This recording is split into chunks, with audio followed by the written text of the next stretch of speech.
It was a crisp autumn morning at the Paramount Studios lot, where the air buzzed with its usual mix of nerves and energy. Crew members hurried between sound stages, production vans lined the streets, and in Studio 7, the set of The View gleamed under the harsh brightness of television lights. Julia Roberts arrived early, as she always did. Professionalism had been her calling card since her earliest days in Hollywood. Despite her fame and the power she could easily wield, Julia had never been one to keep people waiting. Her car pulled in at 7:30 a.m., giving her plenty of time before the 9 o'clock live broadcast. She stepped out in an emerald green dress that made her auburn hair glow under the California sun, a reminder of why she'd long been called America's sweetheart. In the green room, makeup artists fussed over her, though she hardly needed it.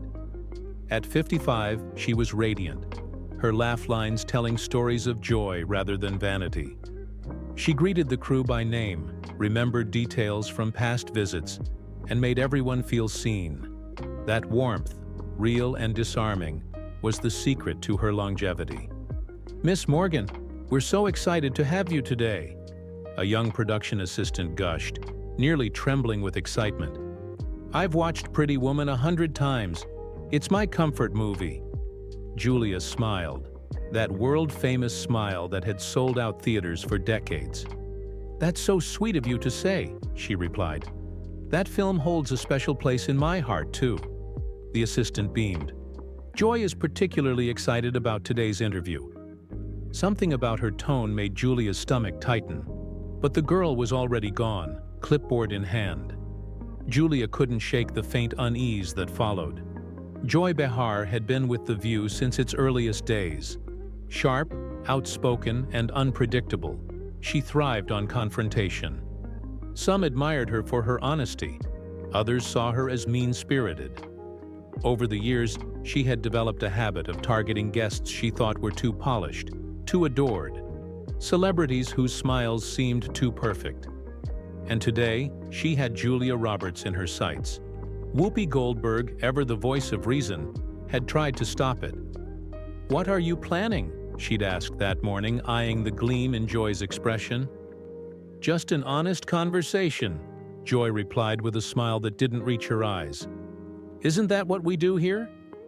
Whoopi didn't buy it, but Joy had clout, and producers who loved a little chaos. The best she could do was brace for damage control.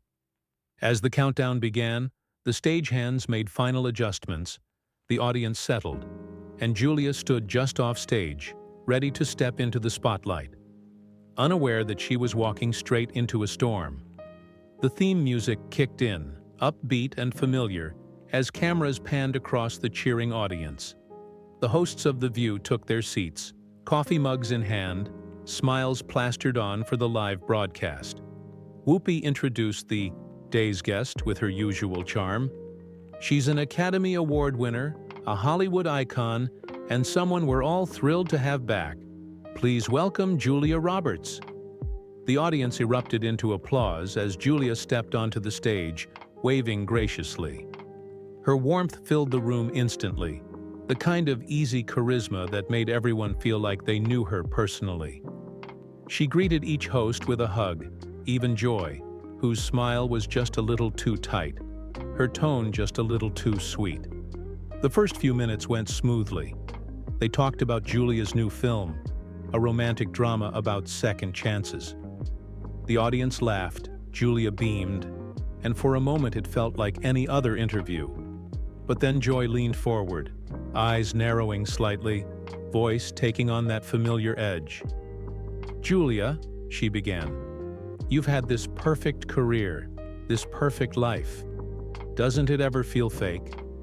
The air seemed to shift. The studio audience quieted, unsure if they were supposed to laugh. Julia blinked, caught off guard but composed. "I don't think anyone's life is perfect," she said with a calm smile. "I've had my ups and downs like anyone else." Joy didn't let up. "Sure, but you've managed to stay America's sweetheart for over 3 decades. Don't you think that's a little unrealistic? Maybe even calculated?" the audience murmured. Whoopi shot Joy a warning glance, but Joy kept going. "There are rumors," she said, emphasizing the word, "that you've worked hard to maintain a certain image, that behind the scenes, you're not quite as nice as people think." Julia's smile faltered for the first time. The tension was thick enough to cut with a knife. She took a measured breath and replied softly, "You know, Joy, it's funny how kindness is often treated like a mask. I just try to treat people the way I'd want to be treated." A few people in the audience clapped, but Joy wasn't finished. "So you're saying every crew member, every co-star you've ever worked with, has only good things to say?" she asked with mock innocence. Julia held her gaze. "I can't control what people say, but I can control how I show up." For a long moment, neither woman spoke. The silence was electric. Whoopi quickly jumped in, trying to steer the conversation back to the film, but the damage was done. The mood had shifted, and everyone in that studio could feel it. The tension hung heavy in the air, the kind that doesn't break easily. Even through the bright studio lights and the cheerful set decor, there was no disguising what had just happened. Julia Roberts, one of Hollywood's most beloved figures, had just been ambushed live on air. The audience didn't quite know how to react, half leaning forward in uncomfortable fascination, half squirming in their seats as Joy Behar's tone grew sharper, her words colder. Joy smiled as if nothing was wrong, as if she hadn't just crossed an invisible line. "Come on, Julia," she said, tapping her index finger on the table. "You know what I mean. The tabloids have called you difficult, controlling. Some even say you're a perfectionist who doesn't play nice when the cameras aren't rolling. That's not the Julia Roberts we see on screen, is it?" Julia's eyes flicked briefly toward Whoopi, who gave her a small, steady nod, a silent reminder that she didn't owe anyone an apology for existing. Julia took a breath, her poise returning like armor sliding into place. "Joy, I've been in this business a long time," she said evenly. "And if being professional and expecting the best from people makes me difficult, then I can live with that. I care about the work, always have." The audience clapped again, louder this time. But Joy wasn't ready to yield. She leaned back, smirking as if amused by Julia's composure. "That's a nice answer," she said. "But you've got to admit, it's convenient, being able to stay America's sweetheart while everyone else takes the blame for your bad days." Julia's famous smile returned, but this time it didn't reach her eyes. "Convenient?" she echoed. "Joy, I think what's convenient is reducing people to headlines because it makes for better television." The crowd broke into applause, several members cheering outright. Even Whoopi couldn't hide a small grin. The balance of power had begun to shift. For a split second, Joy seemed to realize she'd misjudged her opponent. She laughed lightly, but it was strained. All right," she said, waving a hand. "Don't take it so personally. I'm just asking questions." Julia tilted her head, still smiling. "And I'm just answering them." The room erupted again, laughter and applause rolling through the studio like a wave. Joy's face stiffened, her own smile faltering. The control she'd thought she had was slipping away in real time, and the audience, once her ally, was now firmly on Julia's side. Whoopi seized the moment to steer things back on track. "Let's talk about your film," she said quickly, her tone warm. "It's about forgiveness, right? About learning when to walk away from people who try to tear you down?" The irony wasn't lost on anyone. Julia laughed softly. "Yeah," she said, glancing at Whoopi. "It's about remembering that kindness isn't weakness. Sometimes it's the strongest thing you can be." The crowd applauded again, the sound swelling until Joy's next line was drowned out completely. Cameras caught her tight-lipped expression, and somewhere in the control room a producer was already whispering through a headset, "Stay on, Julia. Keep it on, Julia." By the second segment, the tension had transformed into something else, an undercurrent of vindication. Julia radiated calm control. Every answer she gave was thoughtful, graceful and precise. Every attempt Joy made to steer the conversation into controversy was met with quiet deflection or humor. When Joy brought up an old feud rumor, Julia laughed and said, "Oh, that's ancient history. We've all moved on. Maybe it's time the tabloids did too." Whoopi nearly choked on her coffee trying not to laugh. Even Sunny Hostin and Sarah Haynes, usually careful to stay neutral, smiled and nodded approvingly. The audience adored it. Julia wasn't just surviving the ambush. She was dismantling it piece by piece, with elegance and intelligence that left Joy looking petty. As the final segment began, Whoopi leaned toward Julia with a knowing look. "You've been doing this a long time," she said. "What keeps you grounded? How do you deal with all the noise?" Julia took a thoughtful pause, glancing toward the audience. "I think it's about remembering who you are when no one's watching," she said. "I was raised to believe that how you treat people when there's nothing to gain says more about you than any movie ever could." The crowd fell silent, not out of discomfort this time, but respect. Even Joy couldn't find a retort. Julia continued, her tone steady, almost tender. "I've met thousands of people over the years, fans, crew members, extras, and I've learned that kindness sticks with people longer than fame ever will. That's what matters." When the show cut to its final commercial break, the applause was thunderous. Julia thanked the hosts, hugged Whoopi, and even extended a hand to Joy. Cameras caught the brief hesitation before Joy took it. Julia's smile was radiant, genuine, untouchable. Joy's, by contrast, was brittle. As soon as the broadcast ended, the studio erupted into whispers. Crew members exchanged looks, a few quietly mouthing, "Wow." One of the producers muttered to another, "That was not the segment we planned." Another added, "No, but it's the one everyone's gonna be talking about." By the time Julia's car pulled out of the lot, social media had already exploded. Clips of the exchange flooded X, TikTok, and YouTube. Viewers praised Julia's composure, calling it a masterclass in grace under fire.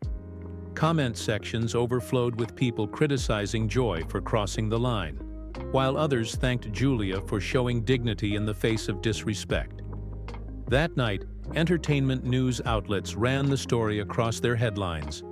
Julia Roberts shuts down on-air attack with grace and poise. Talk show analysts dissected every expression, every pause, every subtle shift in tone. Even late-night hosts couldn't resist mentioning it, one joking, "If Joy Behar ever picks a fight with Julia Roberts again, she'd better bring backup." As the media storm unfolded, Julia remained silent. No statements, no interviews, no social media posts. She didn't need to say anything. The footage spoke for itself. What was meant to humiliate her had become a reminder of why she'd been adored for decades. Not because she was untouchable, but because she handled life's sharp edges with warmth, strength, and an unshakable sense of self. By the week's end, Joy issued a half-hearted clarification on air, insisting she'd only been playing devil's advocate. But everyone knew what had really happened. The ambush had backfired spectacularly, and Julia Roberts had walked away not as a victim, but as a legend reaffirmed. And somewhere out there, millions of viewers found themselves asking the same question Julia's quiet resilience had forced into the open. When did cruelty become confused with courage? And why, for so long, had we applauded it? In the days that followed, the fallout from that morning interview rippled through every corner of the entertainment world.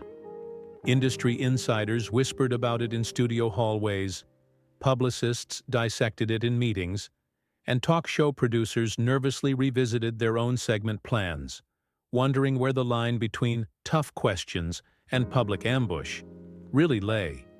Clips from the show continued to dominate headlines. One particular moment, Julia's calm stare as Joy tried to provoke her, became an instant meme. Fans captioned it with lines like, "Grace wins every time," and The calm before the clapback. By the third day, Julia's name was trending across multiple platforms, not for a new movie, but for a masterclass in composure that had struck a cultural nerve. Morning news outlets invited body language experts to analyze the exchange. One expert said, "Julia didn't just handle it gracefully. She redirected the entire emotional tone of that set. You could see Joy's dominance evaporate in real time." Another host added, "It's fascinating how audiences crave authenticity, yet they recognize cruelty instantly when they see it." The conversation had moved beyond celebrity gossip. It became a larger reflection of what people had started to resent in modern media. The performative outrage, the cheap shots disguised as honesty, the spectacle of tearing someone down just to get a few viral clips. Meanwhile, Julia kept her silence. Her publicist fielded dozens of interview requests, all politely declined. "Ms. Roberts has nothing to add," the statement read. "She's grateful for the overwhelming support and prefers to let her work speak for itself." That restraint only amplified the admiration. People weren't used to celebrities resisting the urge to clap back online. The contrast between Julia's quiet dignity and Joy's defensive explanations was glaring. At The View, the atmosphere was tense. Behind the scenes, the producers were in damage control mode.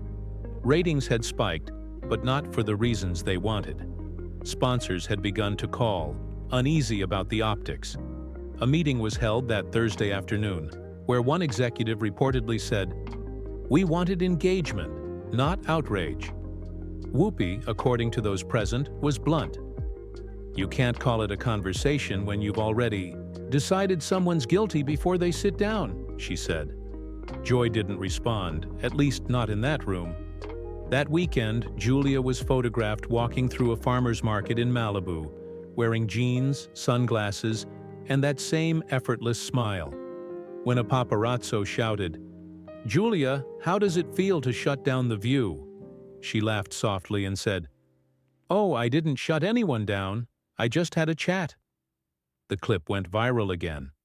Her calm humility had become the story's full circle, proof that grace didn't end when the cameras stopped rolling. But what made the moment truly resonate wasn't just Julia's response. It was what it revealed about everyone watching. People were tired of seeing empathy mistaken for weakness. They were weary of watching others build their reputations by breaking someone else's. For years, talk shows had blurred the line between journalism and performance, trading sincerity for shock value. Now, for the first time in a long while, the audience had pushed back. Online discussions blossomed into think pieces. Vanity Fair published an article titled, "The Morning TV Moment That Changed Everything," praising Julia's self-control and condemning what it called the culture of televised cruelty. The Guardian ran an editorial about how women in media were often punished for being likable, while aggressiveness was applauded as authenticity. Even psychologists weighed in, citing studies about empathy fatigue and the human tendency to confuse confidence with confrontation. Inside the entertainment industry, a quiet reckoning began. Publicists started requesting tone assurances before booking their clients on talk shows. Some producers scoffed, but others understood the shift. The spectacle that had defined television for decades, conflict, humiliation, outrage, was losing its charm. Viewers weren't laughing anymore. They were uncomfortable. A week later, Joy Behar addressed the incident on air. Her apology was brief, carefully worded. "If my questions came across as harsh, that wasn't my intention," she said, her tone uncharacteristically subdued. "Julia Roberts is someone I respect, and I regret if it seemed otherwise." The camera briefly cut to Whoopi, whose expression revealed nothing. It was over, at least officially. But the damage to Joy's image lingered. Comment sections filled with people calling it insincere, others saying it was too little, too late. Julia, meanwhile, quietly moved on. Her new film premiered a month later to critical acclaim. At the press junket, one reporter couldn't resist asking about the view incident. Julia smiled faintly and said, "You know, sometimes the best response to noise is silence. Life's too short to wrestle with negativity." Then she turned the conversation back to the film, thanking the cast and crew by name. It was the kind of effortless redirection that only someone completely at peace could manage. If you like this video, then subscribe